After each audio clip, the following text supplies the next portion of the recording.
know, vocalizing the same musical interval at different pitches might not feel like it's the same interval apart. So first, some background information. Pitch is your auditory interpretation of the air vibrating at a specific speed, sometimes called frequency, which we can measure in hertz.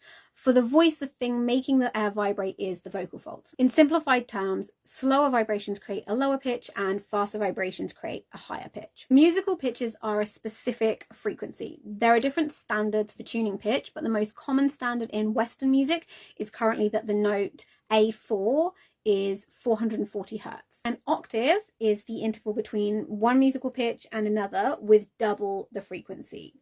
We know that A4 is 440 hertz. So this means that A5, the octave above, is 880 hertz, and A3, the octave below A4, is 220 hertz. Let's look at this on a smaller scale. The smallest pitch interval you might sing in Western music is a semitone. The note a semitone below A4 is G sharp 4, also known as A flat 4. This note is 415.30 hertz, which is 24.70 hertz slower than A4. So let's look at one octave lower.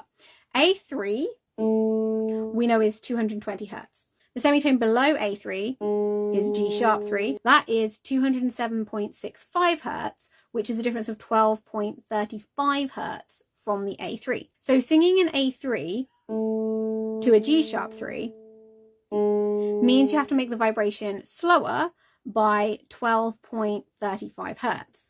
Singing an A4 to a G sharp 4 means you have to make the vibration slower by 24.70 hertz, which is double the difference because an octave is double. So how does this help in a practical setting? This can apply to anyone, but particularly if you've only ever used like a small range of your voice, it's very possible that when exploring outside of that, you might find it hard to match a pitch because you're either trying to make the difference between the notes too small or too big. I said earlier that lower pitches are slower vibrations. The difference between the notes at lower pitch is also closer together. So if you're struggling to place a higher pitch, it might be that you're aiming for a smaller difference in the vibrations and not quite reaching it. So if I do the A3 to the G sharp 3,